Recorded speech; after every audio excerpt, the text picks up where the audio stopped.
আগের দিন মাংসের ঝোল করার সময় কয়েকগুলো পেঁয়াজ বেশি হয়েছিল, এগুলো আর লাগেনি, তা নষ্ট হয়ে যাবে ভাবলুম আজকে কিছু একটা করা যাক পেঁয়াজগুলো দে। শুধু পেঁয়াজগুলো দে, পেঁয়াজ পোস্ত ছাড়া আর কি বা করা যায়, ওই জন্য ভাবলাম পেঁয়াজ পোস্ত করি আজকে। বাবা, মাঝে মাঝে পেঁয়াজের দাম যা মাথার উপরে উঠে যায়, তখন আর পেঁয়াজ পোস্ত খাওয়ার ক্ষমতা থাকে, তাই এখন একটু পেঁয়াজের দামটা কম যাচ্ছে, এখন পেঁয়াজ পোস্ত না খেয়ে নিলে আর পেঁয়াজ পোস্ত খাওয়া হবে না। আর পোস্তর দাম তো সারা জীবনে আকাশের ওপর উঠে থাকে, কি করবো এই পেঁয়াজের ওপর একটুখানি পোস্ত ছড়া মারবো। পেঁয়াজ পোস্ত করার জন্য বেশি কিছু লাগবে না, শুধু গরম তেলের উপরে একটু কালো জিরে দিয়ে আর পেঁয়াজগুলো ছড়িয়ে দিতে হবে। আমি এবার এর উপরে 2টা কাঁচা লঙ্কা আর লবণ ছড়িয়ে দিচ্ছি, তোমরা চাইলে গুঁড়ো লঙ্কা দিতে পারো, আমরা আবার গুঁড়ো লঙ্কা খাই না। এবার পোস্তটা ঢেলে দে আর ভালো করে একটু ঘেঁটে নেবো। আমি রান্না করতে গেলে এই প্রতিবার হলুদটা দিতে কেন ভুলে যাই তা ঠিক নেই, একদম 1 ফোঁটুসখানি হলুদ দিচ্ছি। তোমরা জানো আর কেউ কায়দা মেরে 1 চামচ হলুদ দিওনি, তাহলে কিন্তু হলুদের একটা গন্ধ হয়ে যাবে। ও বাবা গো, এর যা গন্ধ বেরোচ্ছে, দামি দামি রেস্টুরেন্টের খাবারের কাছে হার মেনে যাবে।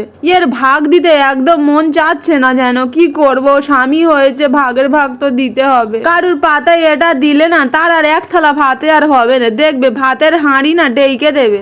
উফ বাবা, এর যা স্বাদ হয়েছে না, জীবনের সাথে কথা বলার মতো স্বাদ। আমি কথা দিচ্ছি, এই রকম রান্না যদি বউ তার বরের পাতে দেয় না, সে বর সারা জীবন তার বউয়ের সুনাম করবে।